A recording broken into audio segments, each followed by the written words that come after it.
Santa Maria, ora pro nobis. Selamat malam semuanya.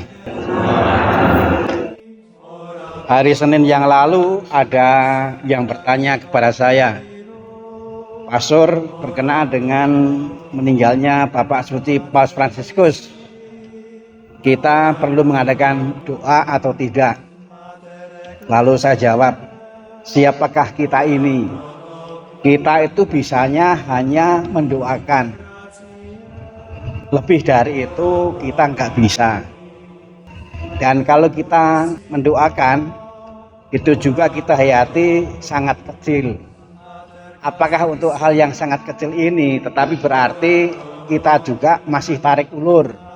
Apakah untuk ini juga kita nggak punya kerelaan? Lalu lain hari ada yang bertanya, Pastor, kita berdoanya berapa kali? Lalu saya jawab, hari kabungnya itu 9 hari. Kalau kita berdoa 9 kali, itu juga nggak ada apa-apanya. Kita hanya bisa mendoakan, dan paling tidak 9 kali. Dan kalau itu dilakukan sekali lagi, itu nggak ada apa-apanya.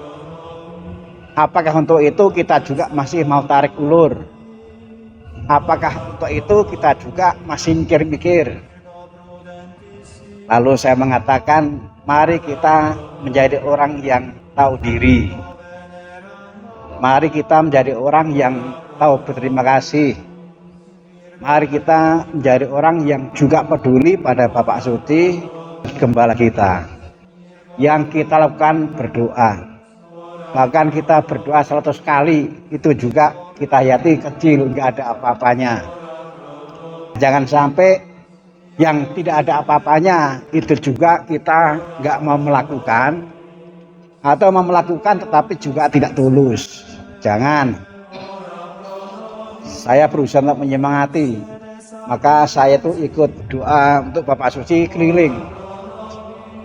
Saya sudah hadir dan ikut di Talahap, lalu di Sukamulya, lalu di Lumbu, lalu di Cipager lingkungan, malam ini di sini, besok rencana di Paroki, minggunya rencana di Cibunut, Seninnya kemungkinannya di Widu Haji.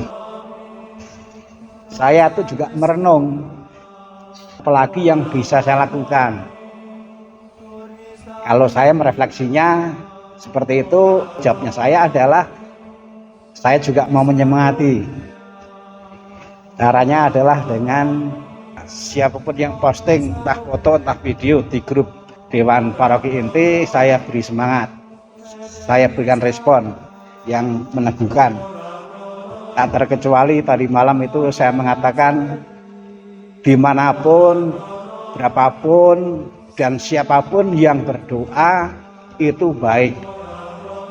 Itu juga menjadi berkat bagi Pak Suci, di samping juga menjadi berkat bagi kita. Di samping mendoakan, yang juga bisa dilakukan itu adalah meniru. Bapak Suci itu gembala, dan gereja itu jangan punya penghayatan yang aneh-aneh. Itu malah membuat kita nggak fokus dan beriman. Dalam gereja itu paling sederhana, kita rendah hati. Kita hayati Bapak Suci sebagai gembala. Yang karena sebagai gembala, kita juga mau menjadi domba. Domba yang juga mau nurut. Domba yang juga mau mendengarkan. Domba yang juga mau meniru. Yang dihidupi oleh Bapak Suci. Kalau kita perhatikan, perhatian dunia terhadap Bapak Suci itu luar biasa. Maka kalau kita nggak sampai memperhatikan apa yang bisa kita tiru, itu mah kerugian besar. Bapak Suci itu akan dimakamkan di Basilika Maria Maggiore. Itu menjadi tempat favorit berdoa bagi Bapak Suci. Bapak Suci sangat sering berdoa di situ. Lalu di situ ada gambar Bunda Maria yang menggendong Yesus. Jadi Bapak Suci itu punya penghayatan rohani. yaitu saya adalah anaknya Bunda Maria. Maka Bapak Suci itu sering ke Bunda Maria, menghayati diri sebagai seorang anak yang diberi kepercayaan menjadi paus. Nah, ini kan bagus. Dalam gereja itu jangan punya favorit yang aneh-aneh. Kita belajar dari Bapak Suci.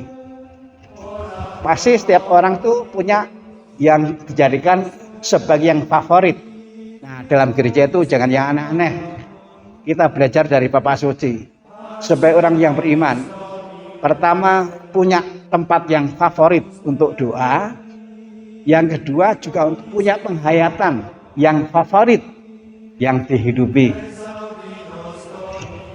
Bapak Suci menjadi inspirasi dan kita mau meniru. Penting mempunyai tempat yang favorit untuk berdoa.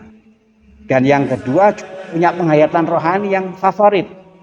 Kalau Bapak Suci menghayati betul dirinya sebagai seorang anak, maka yang dipilih adalah tempat yang lambangnya di situ, gambarnya di situ adalah Bunda Maria yang menggendong Yesus. Itu adalah Maria Bunda Allah.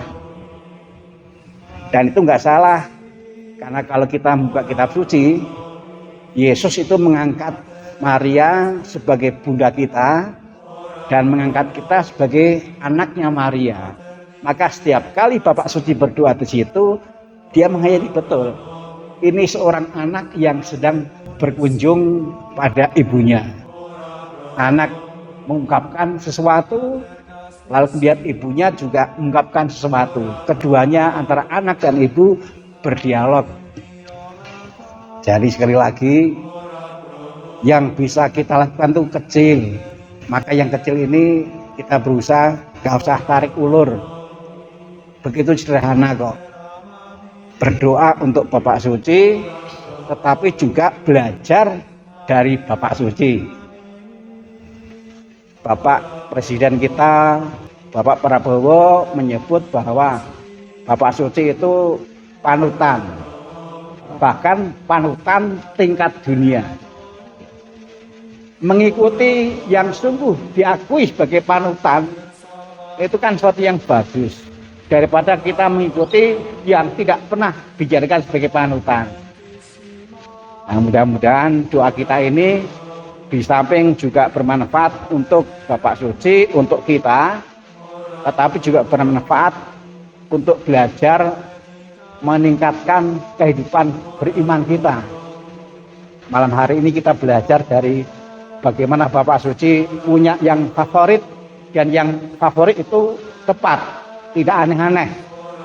Karena soal tempat yang favorit untuk berdoa, lalu punya penghayatan rohani yang favorit, yang juga ditekuni, yaitu menempatkan diri sebagai anak Bunda Maria.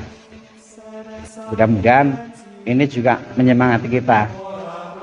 Semoga saudara sekalian kebersamaan dan doa-doanya diberkati oleh Allah yang Maha Kuasa, Bapa, Putra, dan Roh Kudus. Santa Maria, ora pro nobis. Sancta Dei Genitrix, ora pro nobis. Sancta Virgo Virginorum, ora pro nobis. Mater Christi, ora pro nobis. Mater Ecclesiae,